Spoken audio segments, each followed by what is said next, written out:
It's the First Lady Melania Trump. As you guys know, I love the First Lady Melania Trump. I don't care if I sound partisan. I don't care if you guys say I'm a hack.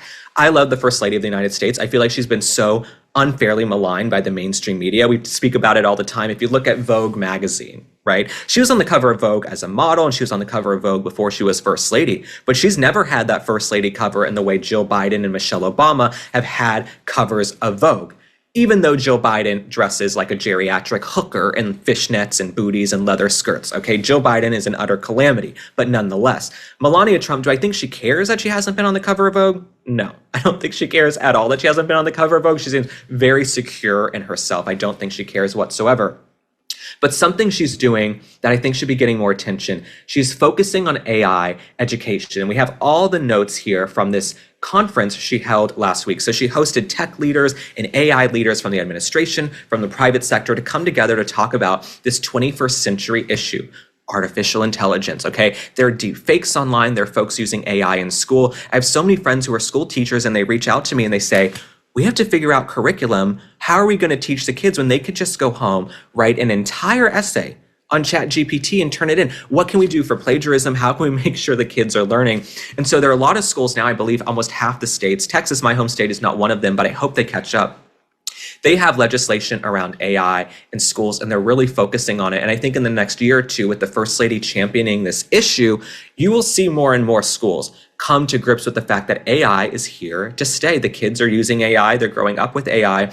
AI has amazing benefits, which the First Lady Melania Trump has spoken about, but there are also downsides with any type of development. And it sort of reminds me, obviously, I don't really remember it, but Y2K, remember Y2K? Everyone thought the computers are going to shut down, things are going to crash, technology is going to come to an end, everything's going to be bad. We end up working with it. You know what I'm saying? There are folks who didn't want to do email. They thought email was scary. They didn't know how it worked. 99% of folks still don't know how email works, but we use it in our day-to-day lives. So you can either resist and fight this evolution, or you can get on board. And one thing I love about the First Lady Melania Trump tackling AI, it's not your typical First Lady initiative, right? Former First Ladies, they might go plant a vegetable garden. They might tell you to do push-ups. You know, they might go on Ellen's show. They might go on Sesame Street. What I love about First Lady Melania Trump, she's coming in saying we're tackling artificial intelligence, revenge porn, AI, deep fakes, all of this.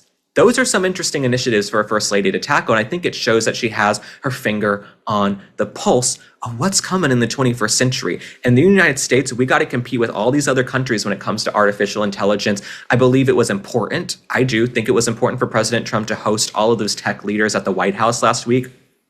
Had Sergey Brin from Google, Mark Zuckerberg from Facebook, he had Bill Gates from Microsoft. And of course, some folks online were upset. Why are you dining, right, with Zuckerberg and Bill Gates? You got to keep people close. Okay, you got to keep people close. We've got these 21st century issues.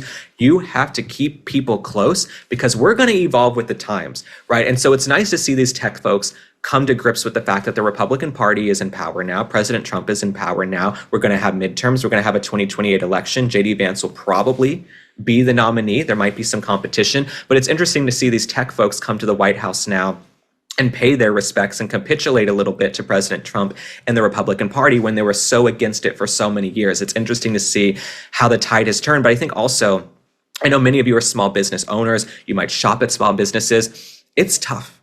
It's tough to run a small business in a blue state right now because of the legislation, because of the regulation. So you see folks from Silicon Valley in the tech world moving to red states, moving offices to Florida, to Texas. You know, they're all going to Miami. They're trying to get out of there. They're going to Tennessee because it is tough running a business in California. It's tough paying California taxes. The leadership is terrible in California. Your business could just burn down because there's no water in the fire hydrants, and Gavin Newsom is a clown. And so you see these tech folks, you see the First Lady Melania Trump tackling artificial intelligence. I think it's an incredible initiative for her to tackle, and I love that it's something interesting. It's not your typical First Lady initiative, so we will be following that. I do have to break down though, okay, because this is spot on with Link Lauren. We have all the details, okay, on the outfit that the First Lady wore for her event. First off, she looked incredible. Melania Trump, she's always going to look incredible. Shout out to her stylist, Hervé Pierre. He's a legend and an icon, so we love him. But we have to read what she was wearing. So she had a beige linen pinstriped power suit, a structured, subtle post-Labor Day style choice, Here's exactly what she wore: a Max Mara linen double-breasted blazer set in beige. I love this. Okay, some folks are writing, Meghan Markle had tried to pull off this look before. Meghan Markle had tried a similar look, okay, with sort of the billowing pants. They're sort of thick pants. It's a power suit, very sort of breaking gender norms and gender barriers. First Lady Melania Trump pulled it off. Okay, it helps that she's a supermodel, because when Meghan Markle tried to wear this similar outfit to the Time magazine event, it looked like she was wearing a potato sack. Okay, her pants were ridiculous. It looks like she could jump out of a plane and fly with those things like a parachute. Okay, First Lady Melania Trump, fashion icon, stunning, show-stopping, iconic. So she looked great. Shout out to First Lady Melania Trump. Shout out to her team. I'm excited to see what she does in the AI sector. I'm excited to see what she does when it comes to technology. And I almost wonder sometimes, just talking off the cuff here, that's what we do on these podcasts. I wonder, because Barron Trump, they've spoken about how he's so into computers. He's into tech. So I wonder, as the mom, First Lady Melania Trump, if she's picking up on some of that, if that's sort of what's drawn her in. I think also you have young women who are really being hurt, family-wise, career-wise, by revenge porn, by deep fakes, by AI. And so you have these women, and I think First Lady Melania Trump feels for them, wants to help them. And I think she's had fake stuff come out about her. There are fake pictures that come every day, and you're looking and going, is that AI? Is that real? Is that fake news? Is that something authentic? And so I'm excited to see where this goes. Shout out to First Lady Melania Trump. Trusting insurance agents or the government with your Medicare is way too risky. That's how millions of people get stuck on the wrong plan and don't even know it. In fact, the Department of Justice just sued 3 major Medicare brokers for pretending to be unbiased while allegedly pushing people into the plans that got them the biggest kickbacks. Super shady. And honestly, Medicare is confusing by design. No one should have to figure this out alone.